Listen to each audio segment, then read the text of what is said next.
बेटी और बहू में फर्क। शाम होने को थी, अंधेरा घिर आया था। घर की बहू नीरा फटाफट रसोई में हाथ चला रही थी। आज ननद नंदोई जी आने वाले थे। अब ननद नंदोई जी आ रहे हैं तो मौसी सास मौसा जी भी भला आएंगे ही। वैसे भी अम्मा जी अपने मायके वालों को हर छोटे से छोटे काम में जरूर बुलाती हैं। हाँ, ये अलग बात है कि ससुराल वालों से वो 2 गज नहीं, पूरे 2 किलोमीटर की दूरी रखना पसंद करती है। और यही हाल बहू के मायके वालों के साथ था। उन्हें तो बस खुद की बेटी और अपना मायका ही ज़्यादा अच्छा लगता था।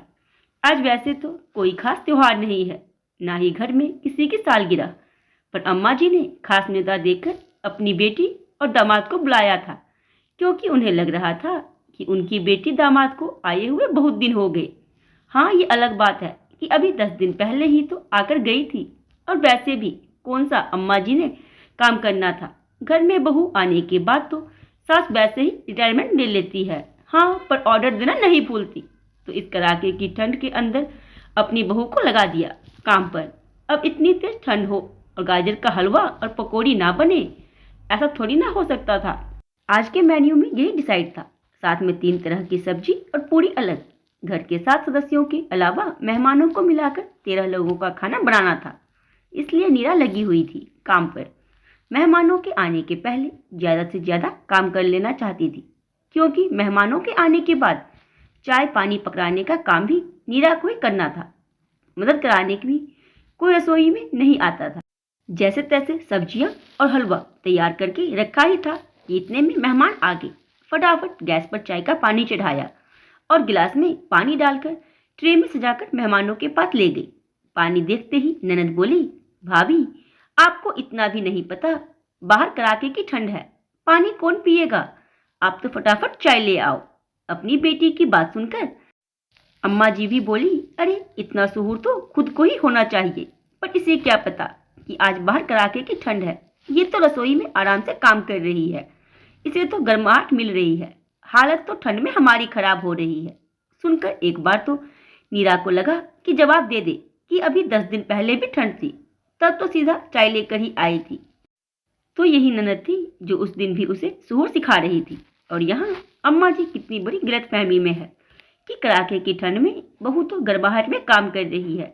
अरे यहाँ पानी में हाथ देने में सबकी हालत खराब हो जाती है। यहाँ रसोई में काम करते करते कितने ढेरों बर्तन निकलते हैं, कितनी बार सब्जियां धोनी पड़ती है। क्या उन सब के लिए गीजर लगा रखा है। खैर, अपनी बात को अपने मन में ही रखकर नीरा वापस रसोई में आ गई। फटाफट चाय बनाकर सबको चाय पकड़ा आई और रसोई में आकर फटाफट बड़े चूल्हे पर बड़ी कढ़ाई तेल भरकर चढ़ा दी। फटाफट पूड़ी और पकौड़ी तलने लगी। पहले पुरुषों और बच्चों को बिठाया गया। अम्मा जी, मौसी जी और ननद मनुहार कर करके उन्हें खिलाने लगी। मनुहार के नाम पर जबरदस्ती थाली में एक्स्ट्रा खाना डाले जा रही थी। जब पुरुष और बच्चे खाना खाकर उठे तो थाली में काफी कुछ जूठन पड़ा हुआ था। उसके बाद बैठी महिलाएं, लेकिन उन महिलाओं में घर की बहू का नाम नहीं था। अम्मा जी बड़ी मनुहार कर अपनी बेटी, बहन और भांजी को खाना परोस रही थी। और फिर वही हुआ, इनकी थाली में भी जूठन पड़ा हुआ था। मौसा जी अपने परिवार के साथ खाना खाकर रवाना हो गए, पर ननद और नंदोई अभी भी वही थे।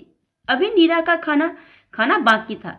इतने में अम्मा जी ने नीरा को आवाज लगाई, अरे बहू, थोड़ा खाना अपनी ननद के लिए भी बांध देना। कहा सास ससुर और देवर के लिए जाकर खाना बनाएगी। नीरा ने खाने के बर्तन खोलकर देखी तो खाना इतना बचा ही नहीं था, पर अब अम्मा जी बोल चुकी थी तो थोड़ा बहुत तो खाना पैक करना ही था। इसलिए थोड़ा थोड़ा अपने लिए निकालकर बाकी का सामान उसने पैक कर दिया। इतने में अम्मा जी रसोई में आई और पैक किए खाने को देखकर बोली, अरे इतना सा खाना ही पैक किया है, इसे तो सिर्फ 2 लोगों का पेट भरेगा। तुझे अंदाजा नहीं है क्या, या फिर पकवान अपने माँ बाप के लिए रख लिए। अम्मा जी की बात सुनकर नीरा बोली, नहीं अम्मा जी, खाना इतना बचा ही नहीं, खत्म हो गया है।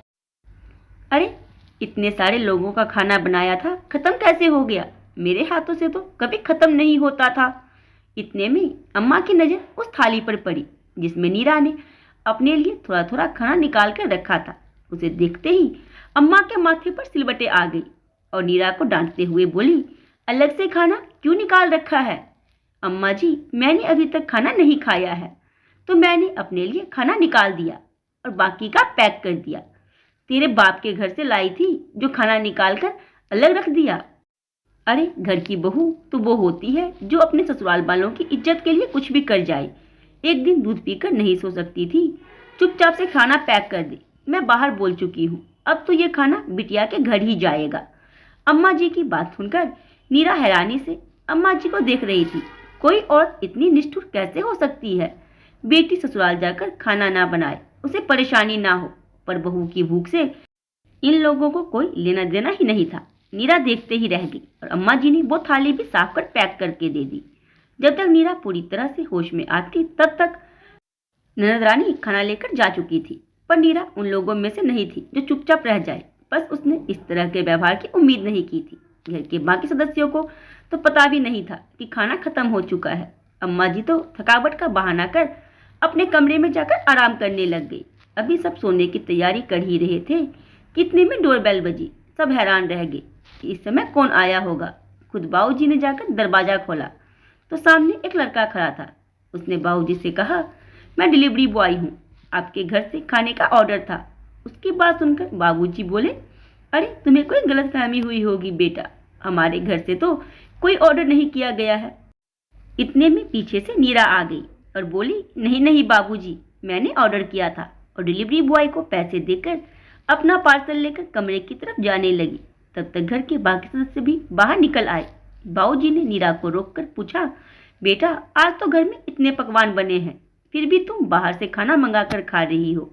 उनकी बात सुनकर नीरा ने अम्मा जी की तरफ देखते हुए कहा, हाँ बाबूजी, पकवान तो बने थे पर घर की बहू के लिए नहीं थे। चाहे खाना मनुहार के नाम पर कूड़े में फेंक दिया गया हो, पर बहू के लिए थोड़ा सा खाना छोड़ना भी किसी ने ठीक नहीं समझा।